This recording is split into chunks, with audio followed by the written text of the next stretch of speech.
Hey, we just returned from an actual theater where we saw Wonder Woman 1984. Let us discuss.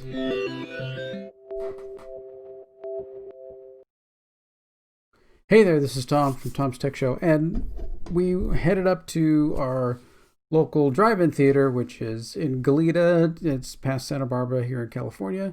All other regular theaters are wrongfully closed, so we thought, well, we need to go support local businesses. We need to go do what we need to do, and so off we go.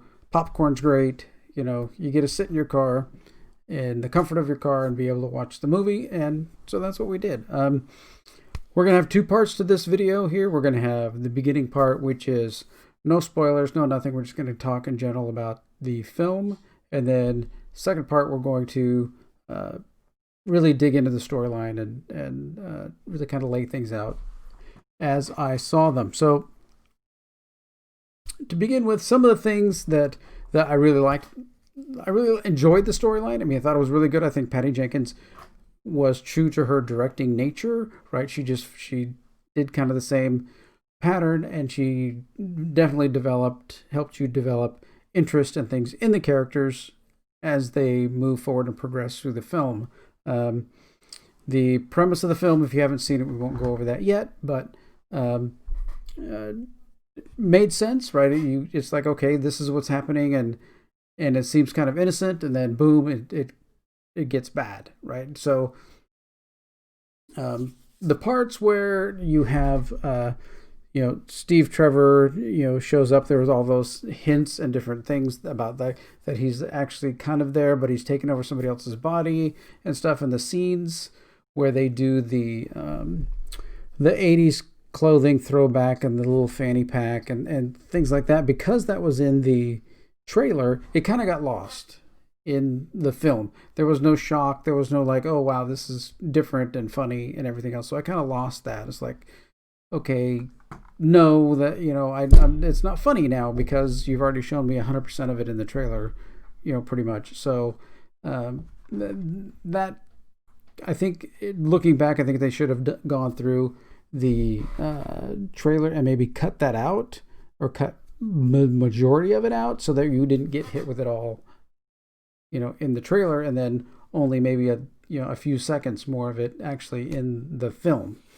So it progresses pretty good. There's like a part in the middle where it kind of takes a little bit too long, I think, in the middle, and there's some other scenes where they're doing different things, and it seems like, okay, do we need for some reason to make the movie a little longer? Because this seems like you're just adding things to add.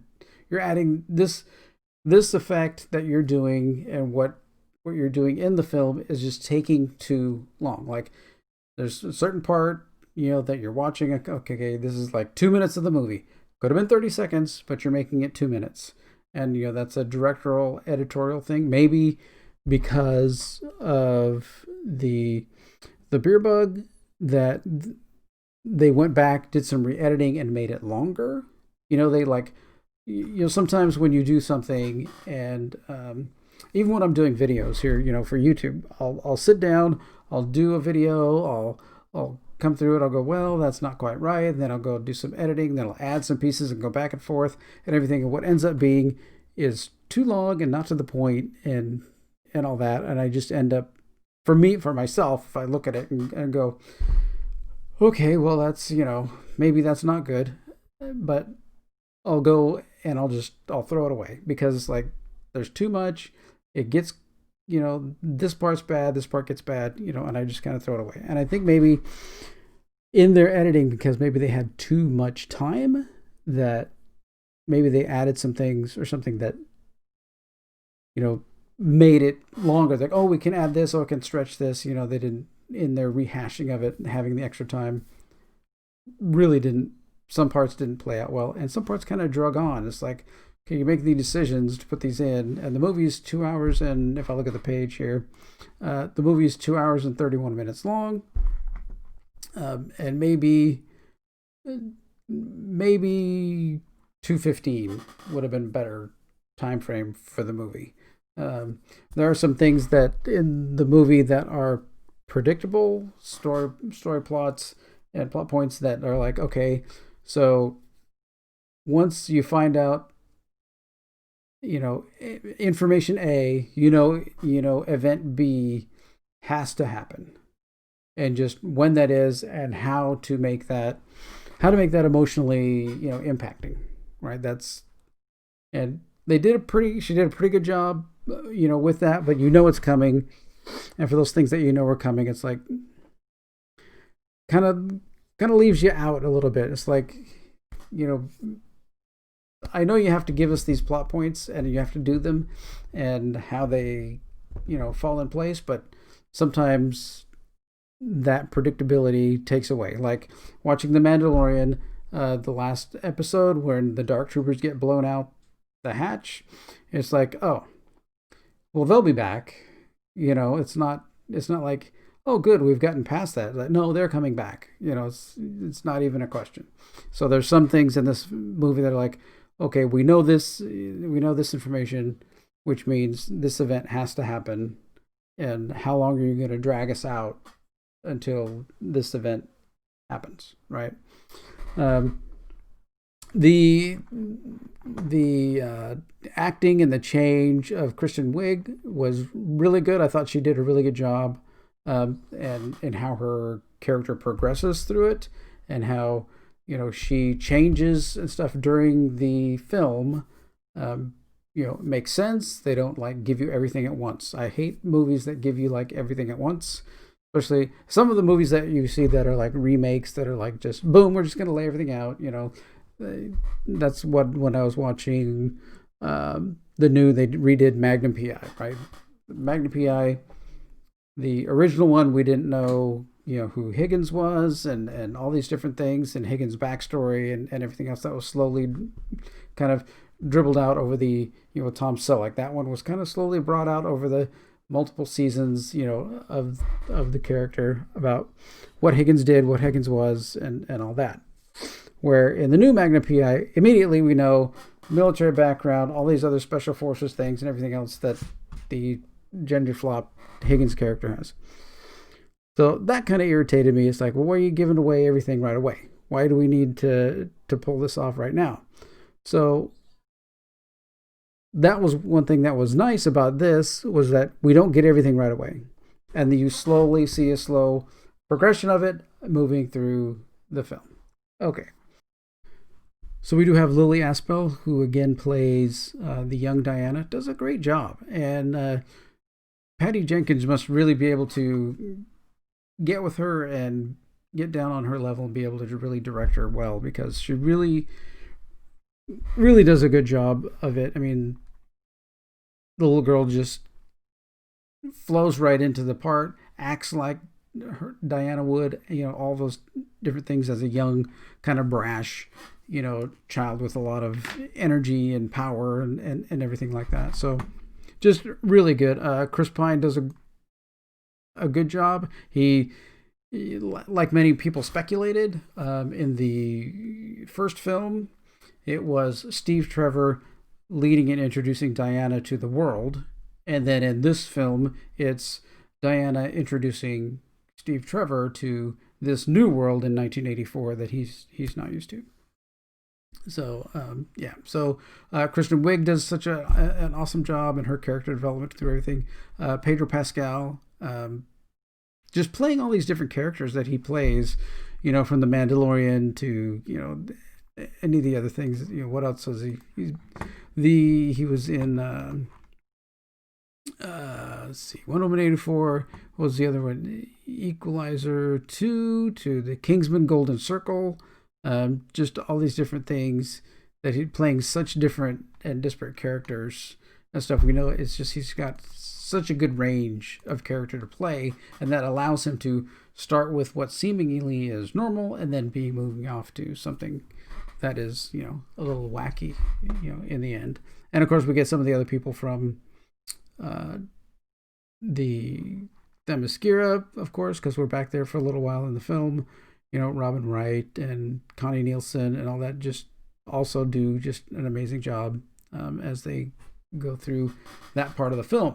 So special effects were pretty good.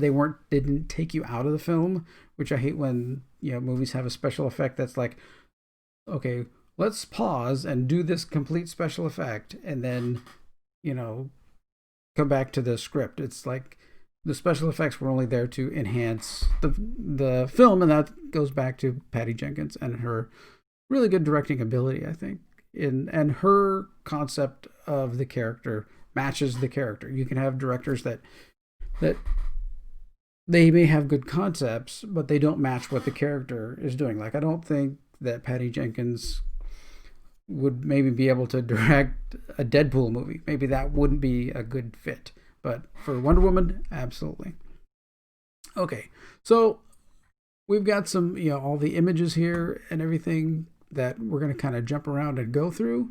And this is going to get into spoilering time because I'm just going to kick it into the spoiler area. So we're going to bring the spoiler zone banner on, and the one shot, we're also going to put the spoiler banner on so that we can make sure that if anybody hasn't seen the film and doesn't want to know anything about it, then check out and come back after that. Okay, so just going through some of these images that they have here just on IMDb.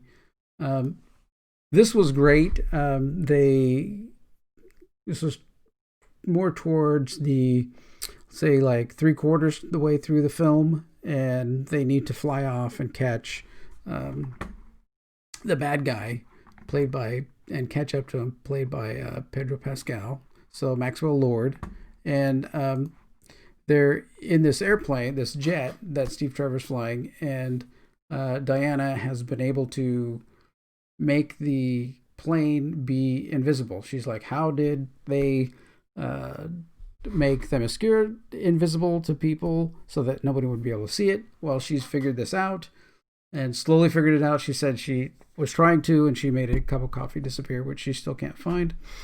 So now she's made it and done it to the whole plane. So this gets our, ties in with the original comics and everything, them having, her having the invisible plane. So that was really good. And here she has the armor worn by, who was it there? I have to go to full cast to get the name. Way down here to Asteria wore this when the story is that the Amazons were leaving the rest of the world, and they left Asteria back with this armor to hold off the rest of mankind while the Amazons fled to Themyscira. So now she has it on at some point in the film. It's towards the end. She has it. She's found it over the years, and she wears it in the end because she has to go fight. And so Pedro Pascal, this is part he's going. So the point of Pedro Pascal. So do we have a part where we have the somewhere we might have, so the plot, I guess the plot point of the film here is that there's a crystal that was bestowed upon with powers by the gods, that when you hold it and you say what your wish is, what your deepest wish is, then that crystal will make it come true. So I don't know if this is her Kristen Wiig in her lab, in the lab area, but they don't really show an image of the crystal here in any of these pictures. But this crystal, so they hold it and then they get their wish. So they hand it to Diana, and she's asked, what's your wish? And Diana says, well, I know what my wish would be, which in that point made the wish happen. And she hands the crystal back to Barb Minerva, who thinks about it and says, Diana is so amazing. I want to be exactly like Diana with all of her strengths and personalities and all that. Well, what she didn't know at the time that Barbara Minerva was getting was the Amazon woman strength. So, and then that leads up into towards the end of the film, her turning into the cheetah in the end. And so that it's a very slow progression, which is really good. So all of the different things that happen. So, and the problem with the crystal is, of course, that when you wish for something, you must lose something. So Diana wished, her wish was to have Steve Trevor back in her life, which is what, of course, happens in the film. And so what happens to Diana is that she loses her Amazon strength, begins to go away. So that's the trade-off. So as soon as you found that out, and then you find out that you have to, if you renounce your wish, then what you lost will come back to you. And then at that point, okay, some point she's got to get rid of Steve Trevor. And that's going to be critical and crucial and heart-wrenching and everything else. And I wish it would have had more impact at the point. I mean, they did a really good job of making it kind of that way. So it wasn't a point where I guess you could break down in tears over it, but you knew it was going to happen. You knew it was coming, and then the event happened, and then you move on. It's like, okay, so now she's got to go do some other things. So that was a small, I mean, one thing you knew needed to happen, and it was a small letdown, but still it moved the plot point forward. And I don't know if there could have been a way to make it be more poignant, to make it hit a little bit more, but it would have been good if there was some way to do it, but I don't know. If me just thinking about it, I don't, right off the top of my head, I don't think there actually would have been. So one thing that happens at the very beginning of the film is young Diana is in this contest and on Themyscira, and through this contest, at one point she's riding on her horse. She gets knocked off her horse and comes back to the end when they enter back into the Colosseum, and they have to throw a spear through a ring at the end. And then she gets pulled aside and said, no, you can't win because you cheated. Because once you get knocked off your horse, you should not have been able to, go back and complete, the competition. So, and that was kind of a life lesson there, which leads to when she has to let Steve Trevor go, that you can't cheat the system, right? You brought Steve Trevor back, and that's kind of cheating the system, and it's not helping the situation and everything that's going on, because the world goes to heck. Once Pedro Pascal's Maxwell Lord, once he gets the crystal, because he gets the crystal from Barbara Minerva, and once he gets it, he wishes that he was the crystal. So anybody that he goes to, he asks them, what do you wish for? And then he becomes the thing you have to hold to get your wish. But then he also, evidently in the story, controls what they lose. So if it's, his whole thing was he was trying to create this oil company that held all these oil futures, and that everything was about oil for him. That was how he thought he was going to make a ton of money and be successful and all that. So he would go to oil countries and to the leaders and ask them what they wish for, and then they would say, they need whatever, they want their country back, or whatever it is, and he would say, fine, then you give me all your oil rights. And sometimes that worked in his favor, sometimes it didn't. In the film, somebody had already given their oil rights away, and stuff like that. So it gets, over and over and over, these decisions tend to roll downhill to the bad part. But that's the point of it, is they look back in history and they find in history all the times that this stone has been seen in history, was mostly up until the point of a fall of a civilization, like the end of the Roman Empire, the end of the Aztec Empire. All these different empires were being destroyed because it's like power corrupts. Absolute power corrupts absolutely. That's another theme through all of this is, the more he wanted power, the Maxwell Lord character wanted power, the more corrupt he became, the more he needed more after that, and more and more and more. It didn't stop, right, until the end of the film. So, and through this whole thing, Diana Prince actually learns to fly, which is pretty amazing. She uses her lasso and flies off, and that comes back to where Chris Pine, Steve Trevor's character, they're in the plane, and he's explaining you just need to find out how to feel the wind, feel it flow, and get into the into the groove kind of thing and stuff. So that was one of the parts where it just went a little long, right? Okay, she's flying and she's doing the flying thing, and it's just like, okay, she's still flying. Okay, we get it. You can fly. Okay, so let's move on. Nope, we're gonna still fly.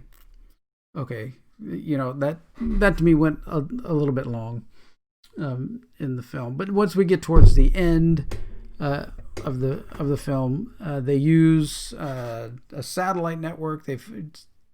Maxwell Lord finds out that there's this satellite network that has connections to everybody and uses these particles, so it's going to connect somewhat physically.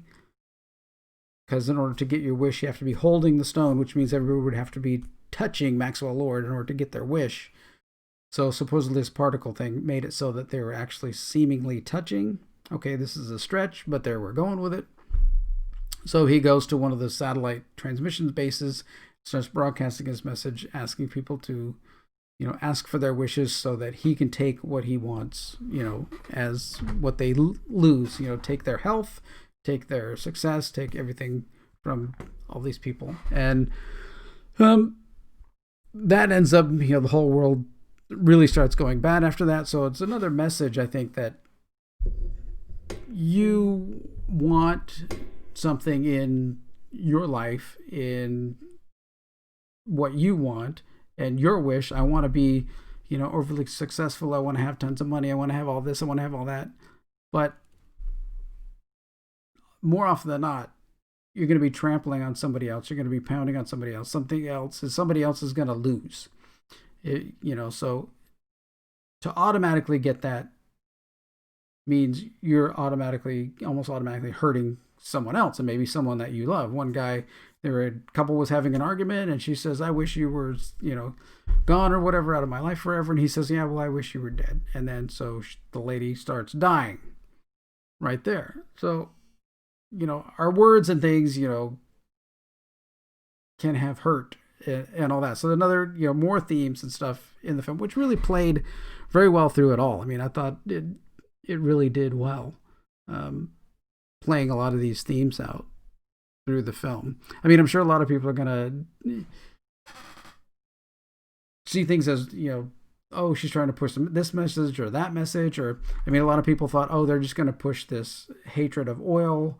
But it really wasn't that. I didn't get that through it. I mean, just the Maxwell Lord character just was using oil because in the 80s, right, we just came out of the 70s, late 70s, which was lines and lines at the gas station pumps, and now we're moving into where we have, a little bit more availability of oil. So that was a big way in order to make money in that time. So it made sense to use that as a plot point. So not that, oh, oil's bad, we need to get rid of all oil, but, it made sense, again, to be a plot point. So, and in the end, so Maxwell Lord goes and stands inside the transmission tower little area, and he starts trying to speak out his message continually because Diana threw the camera away with the lasso, and then he's able to somehow, with wind or something else, push her back so she can't get to him, and he thinks he's speaking to them, and Diana just starts speaking that these these wishes and these things that you want, they're just not going to do you any good. You're just hurting too many people. You need to look inside yourself, do things for yourself.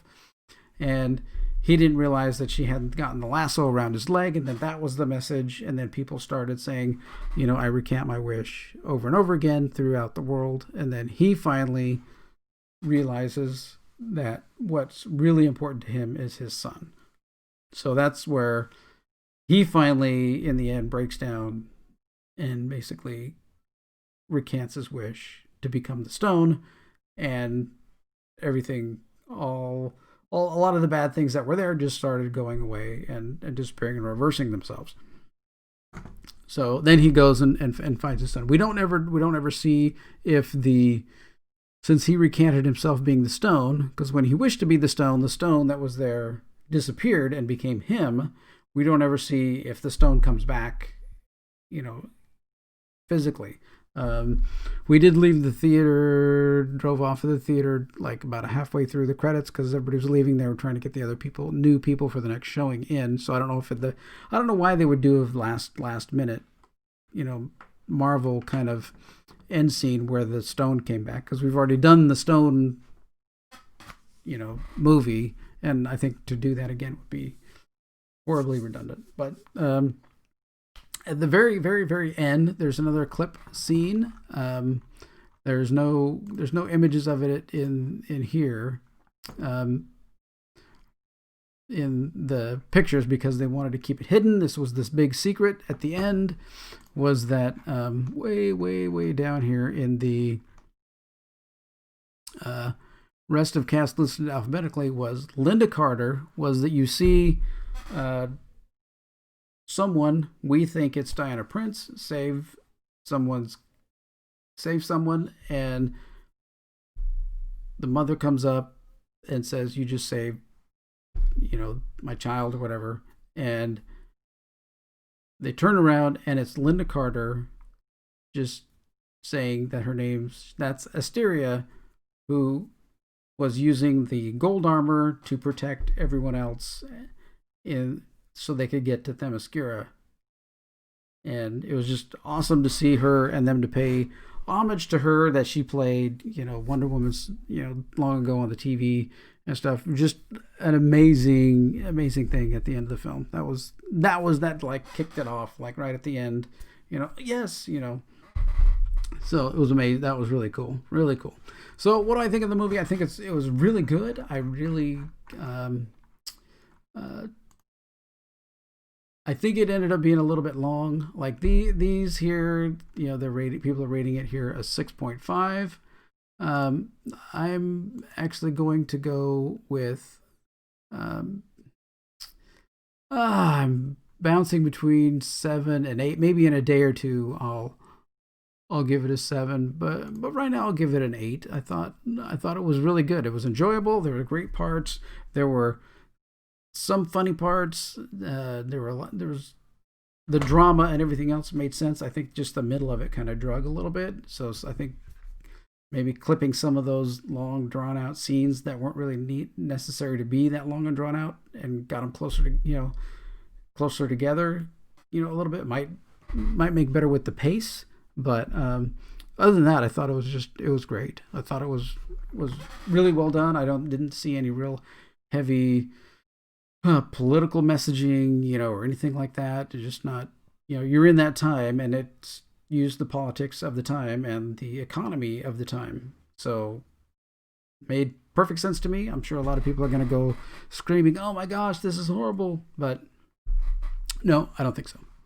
So here we go. That was Wonder Woman 1984. A definite must see. If you can see it in a theater, I would do that. I know a lot of people are going to be buying into the HBO Max probably for a month, see whatever, and then cancel. But yeah, it was good.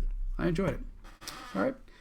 Here you go. Thanks for watching this. If you got any questions about the movie or any comments about it, whether you've seen it and you thought it was horrible or good, or what parts you liked the most, let me know in the comments. Thanks for watching.